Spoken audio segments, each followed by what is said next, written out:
పూరా లోకల్. నమస్తే, welcome to పూరా లోకల్. ప్రస్తుతం మనం Congress party Jubilee Hills division president Katuri రమేష్తో ఉన్నాము. చెప్పండి, ఇప్పుడు సుప్రీంకోర్టు ఎస్సీ వర్గీకరణకు అనుకూలంగా తీర్పునిచ్చిన విషయం మనందరికీ తెలిసిందే.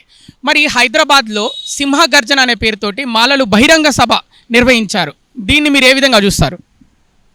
ఫస్ట్ ఆఫ్ ఆల్ పూరా లోకల్ టీవీ ఛానల్ ద్వారా యావత్ తెలంగాణ ప్రజలకు నా యొక్క నమస్కారాలు.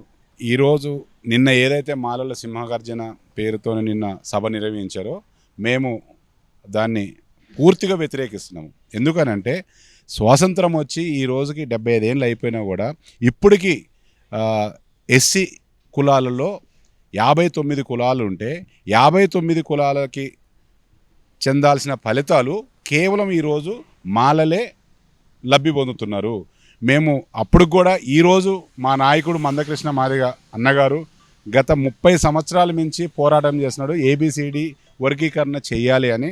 అది ఈరోజు సుప్రీంకోర్టు ద్వారా కూడా వర్గీకరణ చేయాలని వస్తే కూడా ఈరోజు మళ్ళీ కూడా వాళ్ళు ఒక సింహగర్జన పేరుతోని తెలంగాణ రాష్ట్రంలో ఉన్న యావత్తు ఎస్సీ కులాలకు వాళ్ళు ఒక అన్యాయం చేస్తున్నారు. ఎట్లా అని అంటే ఈరోజు ఎస్సీల్లో 59 కులాలు ఉంటే ఓన్లీ మాలలు మాత్రమే దాన్ని లబ్ధి పొందుతున్నారు. దానితో పాటు కూడా కాక నిన్న జరిగిన సభలో వీళ్ళు ఏమంటారంటే కలిసి ఉందాము అని అంటున్నారు. కలిసి ఏ విధంగా ఉంటున్నాము? ఇప్పుడు ఏబిసిడి వర్గీకరణ అయితే ఇడిపోతామా? ఈరోజు బీసీల్లో వర్గీకరణ అయింది, ఏబిసిడి అయింది. ఈరోజు బీసీలు ఇడిపోయారా? కలిసే ఉన్నారు కదా. కాకపోతే ఆ ఏదైతే ఫలితాలు ఉంటాయో ఆ ఫలితాలు ఎవరికెవరికి ఏ విధంగా చెందాలనేది ఏబిసిడి వర్గీకరణ. మేము అదే చేయమన్నాం కదా. ఒకవేళ మాల వాళ్ళు మా సోదరులు అన్నలు ఎక్కువే ఉంటే ఆ ఫలితాల్లో వాళ్ళకే ఎక్కువ వస్తుంది కదా. ఒకవేళ మేము తక్కువ ఉన్నాం అనుకో మాకే తక్కువ వస్తుంది కదా. వర్గీకరణ ఏబిసిడి వర్గీకరణ వాళ్ళకి అన్యాయం ఎట్లా జరుగుతుంది ఈరోజు తెలంగాణ రాష్ట్రంలో కదా, యావత్తు ఇండియాలో కూడా అందులో మాదిగలకే అన్యాయం జరుగుతుంది. అది మేము ఖచ్చితంగా దాన్ని ఖండిస్తున్నాం. ఎందుకంటే ఈరోజు సుప్రీంకోర్టు తీర్పును కూడా ప్రతి ఒక్కరూ స్వాగతించారు. ఆ తర్వాత ఏంటనే ఈరోజు తెలంగాణ ముఖ్యమంత్రి రేవంత్ రెడ్డి గారు కూడా దీనికి అనుకూలంగా ఎమ్మటనే స్పందించి వర్గీకరణకి తగిన చర్య తీసుకున్నారు. ఒక కమిటీని కూడా తీర్మానం చేసి ఇది కావాలని కొంతమంది రాజకీయ వల్ల లబ్ధి పొందినకే ఈరోజు వాళ్ళని మళ్ళీ రెచ్చగొట్టడం మా సోదరులని. మేము కూడా సోదరి మనకు ఒకటే చెప్తున్నాము, మనము మీరు ఏదైతే నిన్న సభలో చెప్పారో పెద్ద నాయకులు కలిసి ఉందామని, ఇప్పుడు 75 ఏళ్ళు కలిసే ఉన్నాము, ఇంకా 75 ఏళ్ళు కాదు జీవితాంతం మనం కలిసే ఉంటాం. కానీ వర్గీకరణ జరిగి తీరాల్సిందే అని మేము ఖండిస్తున్నాము. అంటే ఇంత భారీ బహిరంగ సభ నిర్వహించడానికి దీని వెనకాల ఎవరన్నా ఉన్నారని మీరు అనుకుంటున్నారా? దాని వెనకాల ఎవరున్నా ఏమున్నా వర్గీకరణ ఖచ్చితంగా జరిగి తీరాలనేదే మా ఒక సిద్ధాంతము. మా మందకృష్ణ గారి నాయకత్వంలో కూడా వారి సిద్ధాంతం కూడా అదే. ఈరోజు తెలంగాణ ముఖ్యమంత్రి వారి ఆలోచన కూడా వర్గీకరణ చేయాలనే ఆలోచన. నిన్న మహబూబ్నగర్ సభలో కూడా చెప్పాడు, మహబూబ్నగర్ జిల్లా మాదిగోళ్ళ జిల్లా అని చెప్పాడు, బహిరంగ సభలో చెప్పాడు. కాబట్టి ఖచ్చితంగా వారి ముఖ్యమంత్రి సమయంలోనే తెలంగాణ రాష్ట్రం వర్గీకరణ అవుతుందని మేము ఆశిస్తున్నాం. ఎందుకంటే ఈరోజు కూడా చూడండి, మీరు కూడా మీకు ఒక సర్వేలు చేయండి, వెనకబడి ఉన్నది ఎవరంటే మాదిగలు ఉపకులాలు కూడా ఈరోజు చాలా వెనకబడి ఉన్నాయి. మీరు అదే ఎస్సీ కులంలో మాలను చూసుకోండి, బాగా అభివృద్ధి చెంది ఉన్నారు.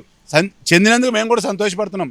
అదే చెందటంలో పాటు మాకు కూడా అవకాశం ఇస్తే మనతో పాటు ఇంకా 39 కులాలు షెడ్యూల్ కాస్టులు ఉన్న ఎస్సీల్లో వాళ్ళకు కూడా ఈ ఫలితాలు అందుతాయని. అందుకే సోదరమ్మలకు ఒకటే చెప్తున్నా, దయచేసి వర్గీకరణకి ఎవరో చెప్తే మీరు రోడ్లకు వచ్చేసి ధర్నాలు చేసి మీటింగ్లు పెడితే అడ్డుపడొద్దు అనేది ఈ ఛానల్ ద్వారా వాళ్ళకి చెప్తున్నాను. ఎందుకనంటే అడ్డుపడితే మనమే రోడ్డు మీదకి వచ్చి ఆ ఉన్నదేది కూడా ఇంకా వెనకబోయే అవకాశం ఉంటుంది. కాబట్టి అందరం కలిసికట్టుగా చేద్దాము.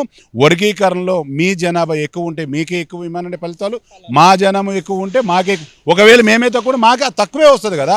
మేము దానికి సిద్ధంగా ఉన్నాం కదా. మీరెందుకు ఇప్పుడు 75 ఏళ్ళు అన్ని విధాలుగా రాజవైభవం పొంది మీరు ఇప్పుడు ఎందుకు ఉనికి పడుతున్నారు? కలిసి ఉందామంటే కలిసే ఉందామంటే మేము ఇడిపోమని చెప్తున్నామా? ఇడిపోమంటలే కదా.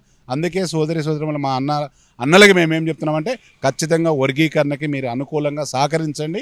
మీ జనాభా ఎక్కువ ఉంటే మీ జనాభా ప్రకారమే ఫలితాలు తీసుకోండి, మా జనాభా తక్కువ ఉంటే మా జనాభా ప్రకారమే మేము ఫలితాలు తీసుకున్నాం. అంతేగాని ఎవరో చెప్పుడు మాటలేని మన ఇప్పుడు ఒక కుటుంబంలో 4 అన్నదమ్ములు ఉంటాం. ఈరోజు అన్నదమ్ములు జీవితాంతం కలిసి ఉంటున్నారా? కలిసి లేరు కదా. కానీ అన్నదమ్ములే కదా.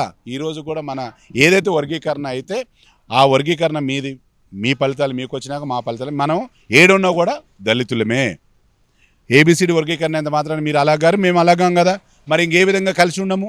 కలిసి ఉండాలని సభ పెట్టారు కదా, దాంట్లో ఏముంది అసలు చెప్పండి? వాళ్ళు పెట్టిన సభలో ఏముంది? కలిసి ఉండాలి అని అంటున్నారు. ఈరోజు ఇడిపోతుంది ఎవరు? బీసీలలో ఏబిసిడి వర్గీకరణ అయింది కదా, వాళ్ళు ఇప్పుడు ఇడిపోయి ఉన్నారు ఎవరన్నా? ఎవరు లేరు కదా, అందరూ కలిసే ఉన్నాం కదా. కాకపోతే ఏబిసిడి అనేది ఒక గుర్తింపు ఉంటుంది. ఆ గుర్తింపు ప్రకారంగా ఏదైతే గవర్నమెంట్ నుంచి రావాల్సిన ఫలితాలు ఉంటాయో ఆ ఫలితాలు వాళ్ళ ఆ కులానికి చెందుతాయి అనేది ఏబిసిడి వర్గం.